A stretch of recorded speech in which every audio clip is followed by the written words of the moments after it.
So trading from wanting, why your desires are sabotaging your trading progress and your performance.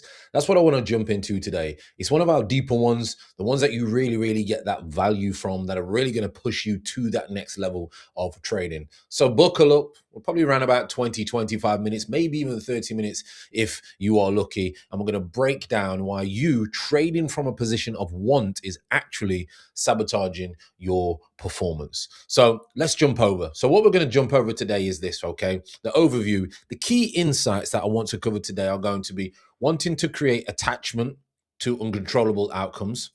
That's what you're doing at the moment. Scarcity mindset, which obviously prevents probabilistic thinking. Urgency, which is going to destroy your patience. Want reinforces or lacking identity. This enables self-sabotaging. And the 7 steps that's obviously going to help you rewire what you're obviously trying to do going forward. Now, the end of the day, the central pinnacle here, right, is wanting keeps you trading from lack. All right. And I've spoke about this before. When you are trading from a position of lack, there becomes a very, very deep psychological problem. Now, mastery comes from trading from presence. It comes from skill. It comes from disciplined execution. That's what trading is.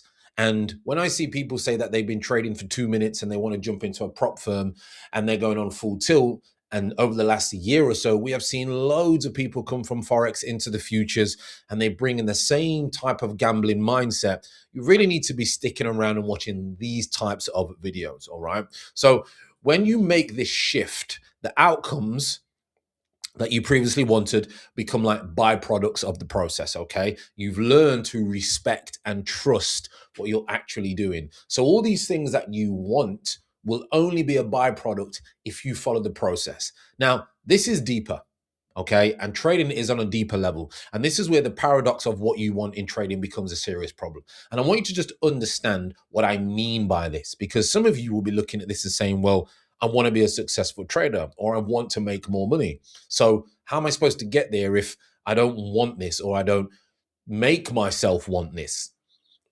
This is where the level 2 and the level 3 thinking really comes into your trading. All right. So the paradox of want in trading. See, most traders enter the markets driven by powerful wants. They may want to escape their 9 to 5. Okay.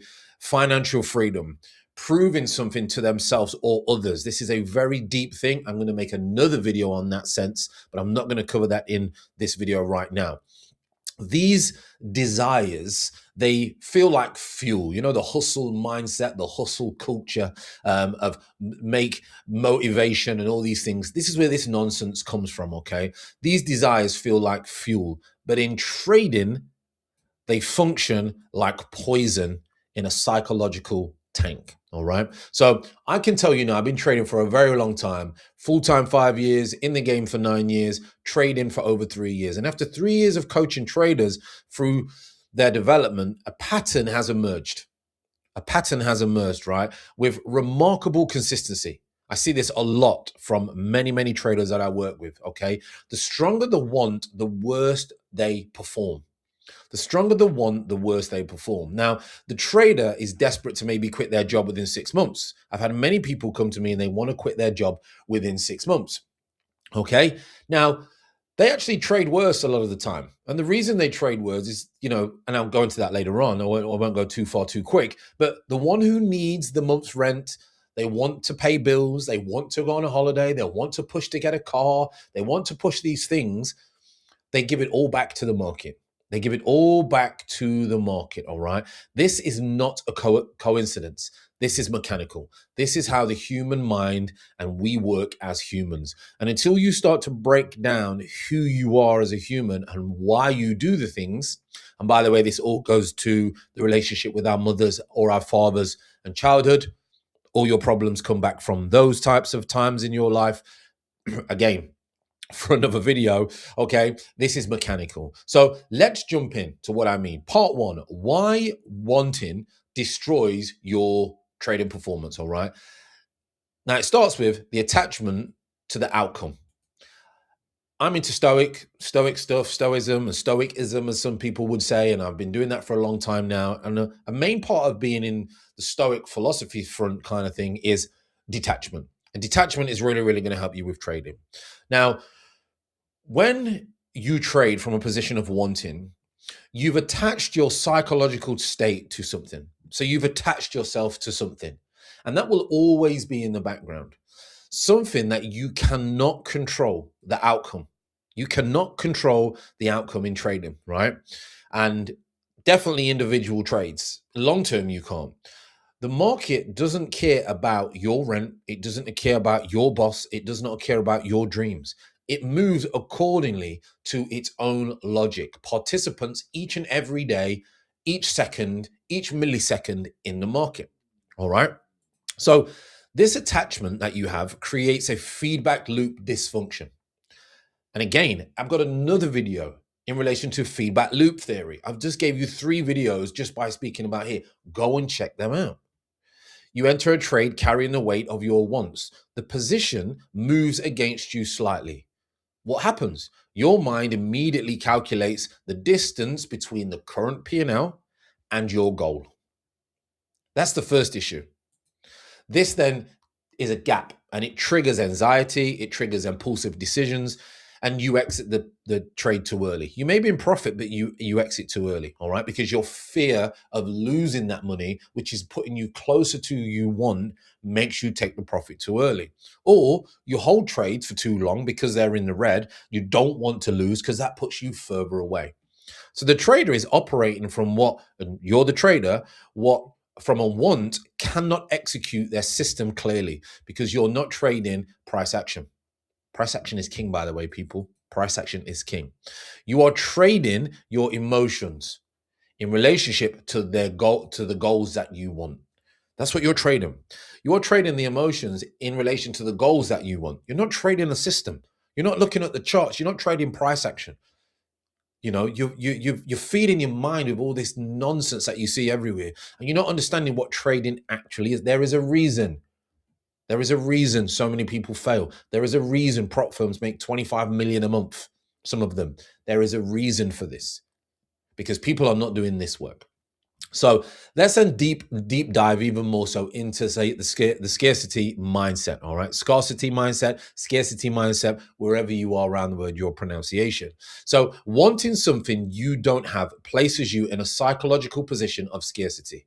Your operation from lack. You're operating from lack, from deficiency, from not enough.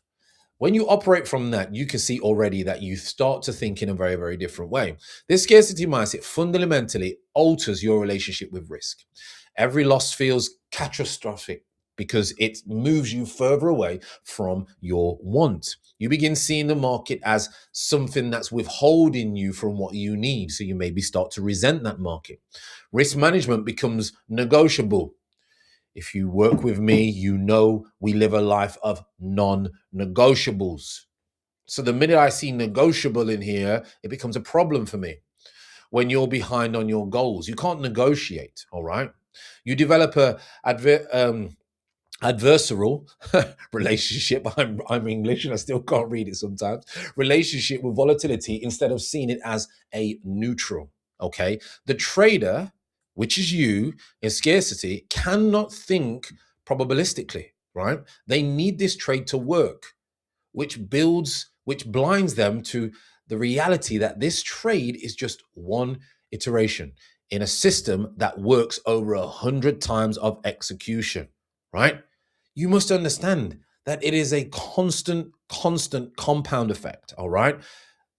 You cannot think probabilistically if you are not in the right mindset. If you are in a scarcity mindset, you cannot think logically, you cannot think probabilistically. And that's how we need to move forward.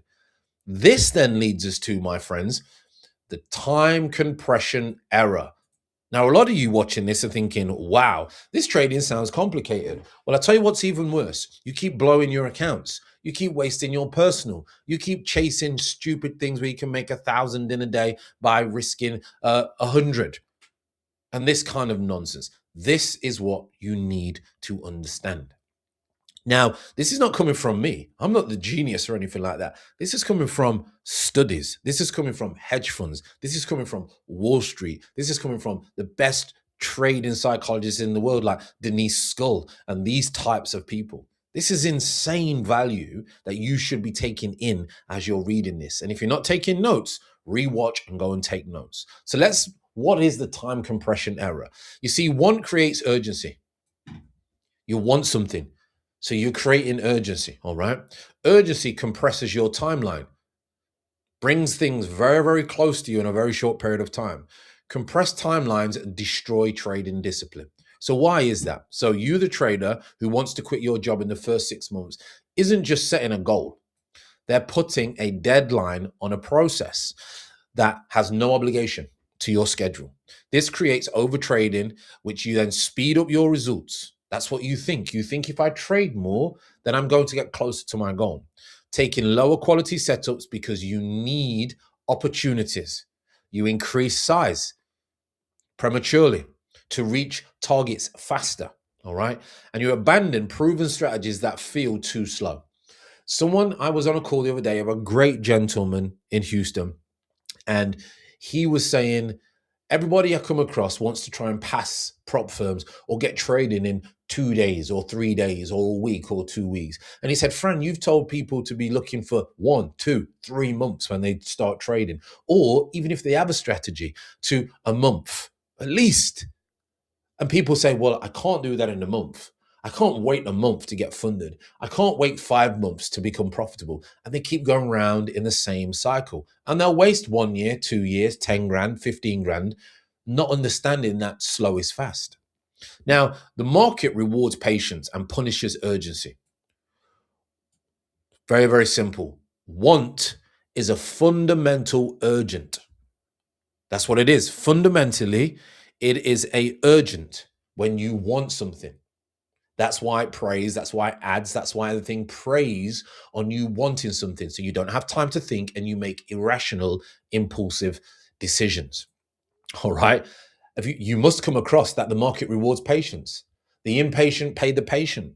In investing, in trading, in business, the impatient pay the patient. So if this is the case, your identity is now in a little bit of a conflict. All right. Because here's an even deeper issue. When you trade from wanting, you're reinforcing an identity of not being the thing you want to be. If you're saying to yourself that you want something, you're telling yourself that you're not there yet. You're not in a position. So you feel a little bit unworthy. I'm not there yet. I don't deserve this yet. All these things are happening in the background of your mindset. So every time you sit down on a trade while wanting to be a full-time trader, you're confirming to your subconscious mindset, I am not there yet. I'm not that yet. I'm not there yet. I can't do this yet. I am separate from that goal. I am lacking. So what do you think that does? That creates a belief within your mind. We have millions and billions of probably cells that individually react to the way that we speak to ourselves and the way that we think. Have you ever thought to yourself when, oh, I'm feeling a little bit ill, and then all of a sudden you get 10 times worse? You're triggering things within your body. That's a deeper, deeper, deeper time. Now, this creates an identity problem, okay? That's always in pursuit. You're never in possession.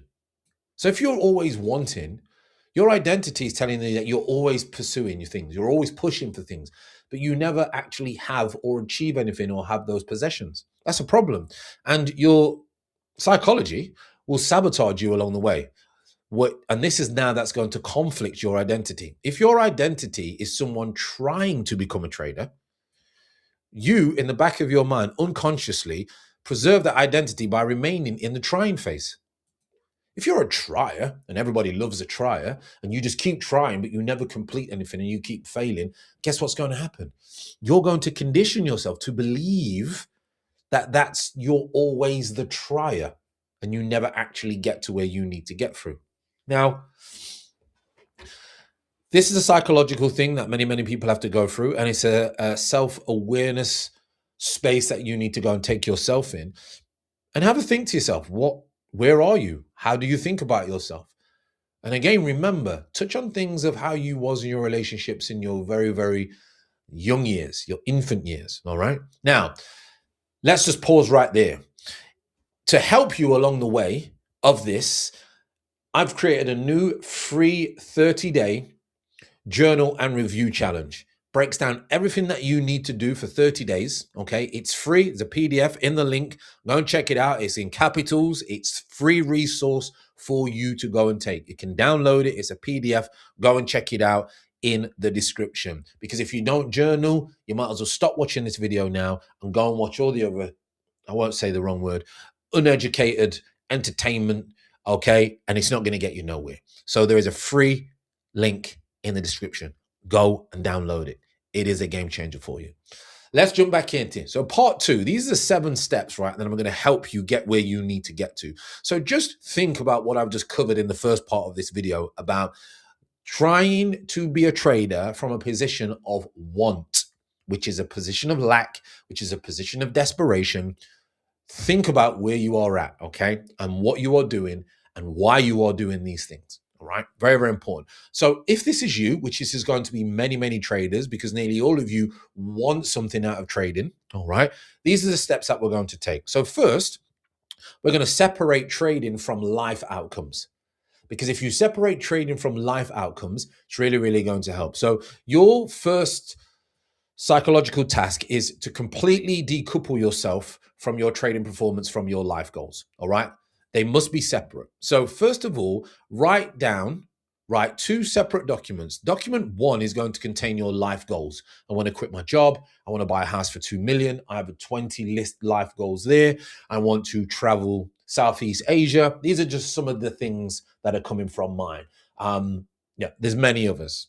Fund capital, whatever. Your life goals. It may be have a family. It may be you don't want you want to look after your family, whatever it is, right? Whatever your goals are, right? With realistic timelines, but don't mention trading at all in this document. All right. These goals exist independent of trading. What do you want to achieve in your life? It can't be trading, then this, right? Document 2 is going to contain your trading performance, your metrics to win. Now, in the free download that I've told you, there is a metrics part where you can go over this. 5 metrics that you need to measure. R multiples, adherence to obviously your rules. You've got to do your rules, your daily routine execution, blah, blah, blah. These metrics make no reference to life outcomes. Remember, we are separating them. All right. Keep these documents separate. Review them at different times. Trading is not a vehicle for your wants. It's a skill.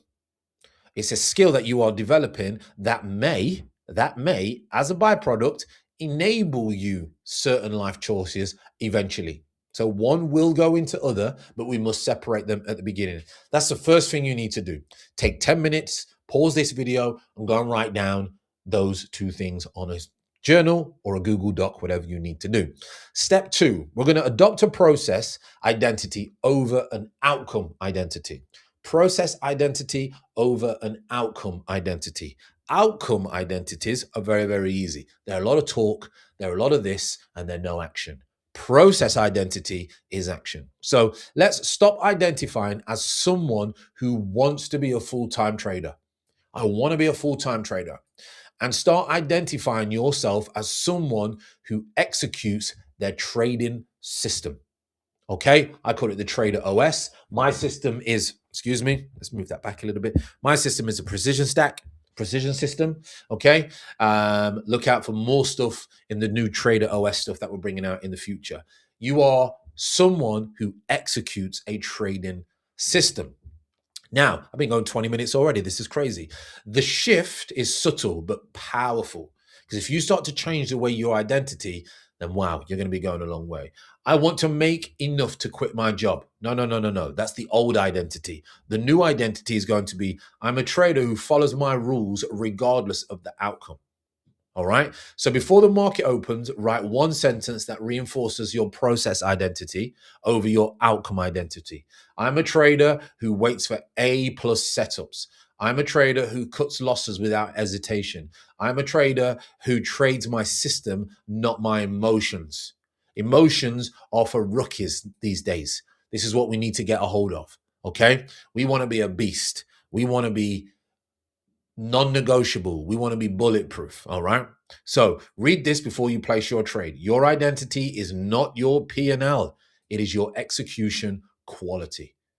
Not your P&L, your execution quality. I don't know what happened there, but hey, let's get rid of that. So step 3, we're going to reframe the market relationship. What's your relationship with the market? Now, the market is not withholding anything from you. It doesn't even care about you, doesn't even know who you are. It's not giving or taking. It's simply expressing information through participation price. So stop seeing trades as opportunities to get something or might get some money, all right?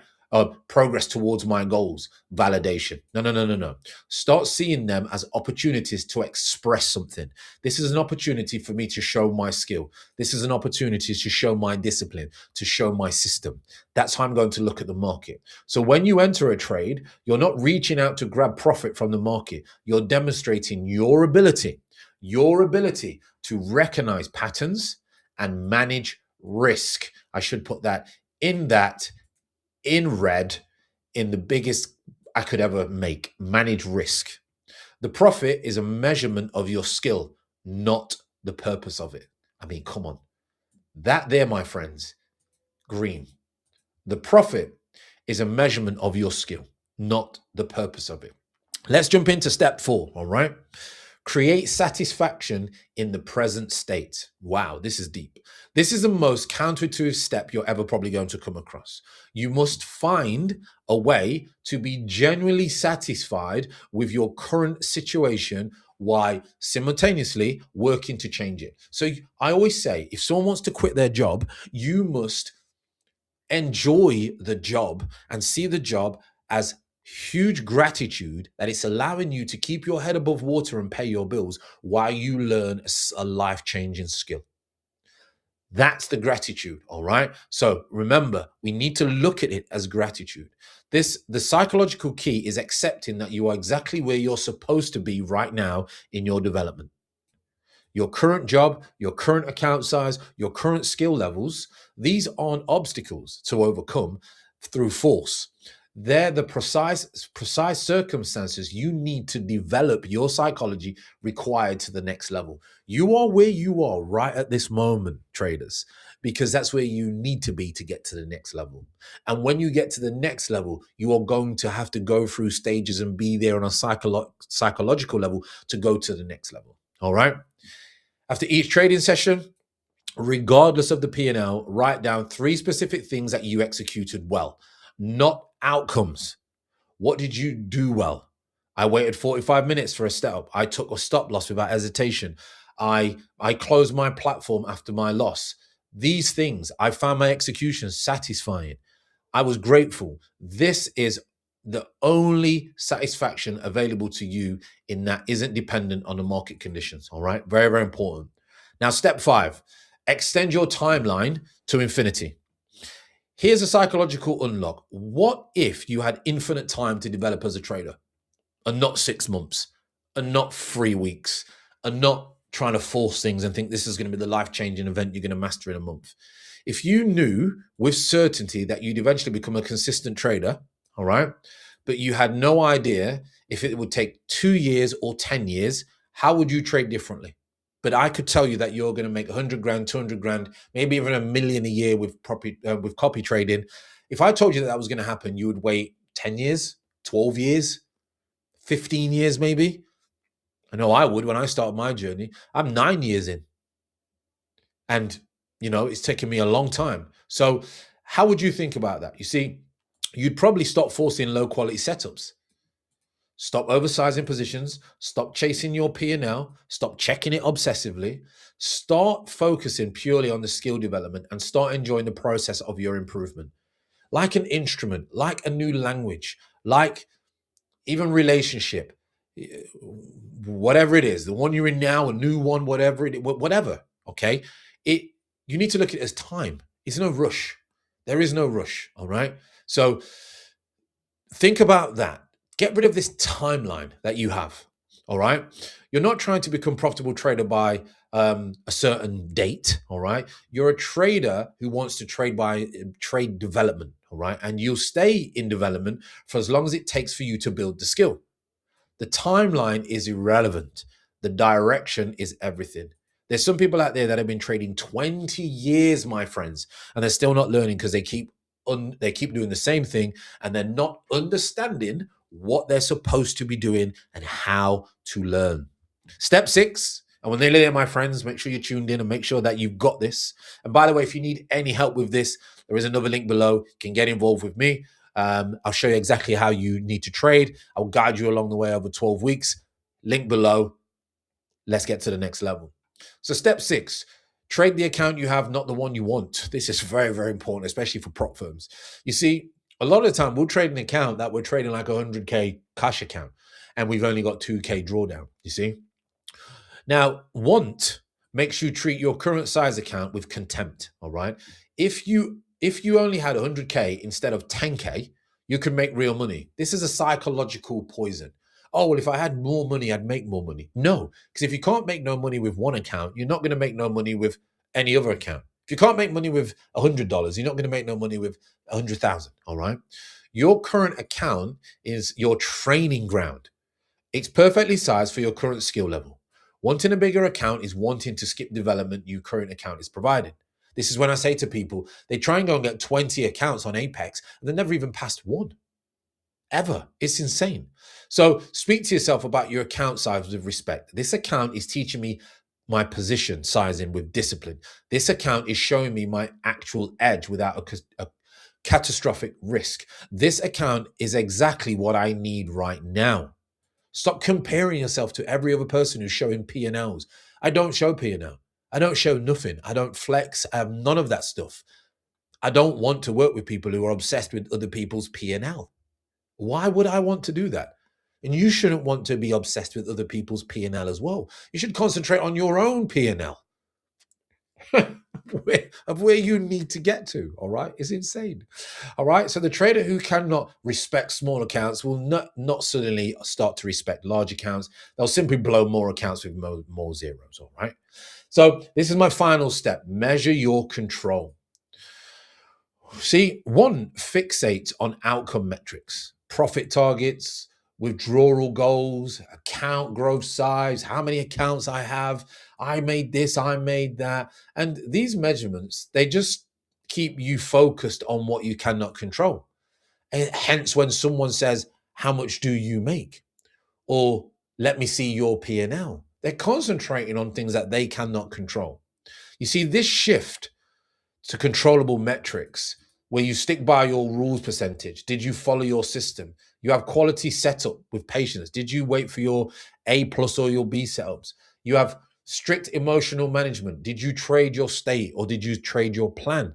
I've started doing breath work again. Someone in the community, amazing, gave me some breath work, and wow, game changer alongside meditation and things like that. Game changer.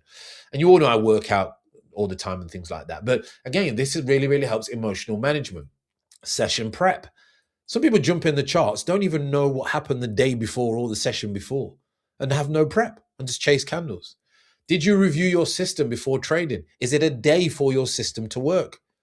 Mondays are not very good for reversals. Tuesday might be a range expansion. Wednesday, day 1 of day 3 on the back end. Thursdays is the most probable day for a bigger reversal on the NQ. I know that because I've traded for so long and watched the market for so long, and more importantly, did you journal every trade? Now I know people are not going to do this every time. That's why there's a free journal. Go and check it out. So grade yourself daily with your metrics. These are inputs that will eventually produce outputs you want. Focus on inputs and the outputs become irrelevant. So I've got a little bit here at the moment. The final psychological truth. You, the trader who wants to quit their job, is still working in their mind while trading. You're not present with the price action. You're present with your dissatisfaction of your current situation. You, the trader who needs money, who wants to pay their rent, you're trading because you want to trade by paying your rent, not trading your system. The trader who wants to improve something is trading with their ego, not their edge.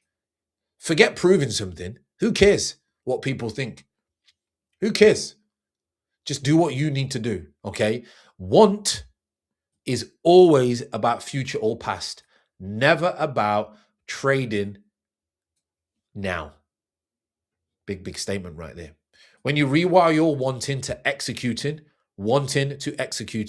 something paradoxical happens, okay? You start thinking different. You start getting the outcomes you previously wanted, but they no longer matter in the same way.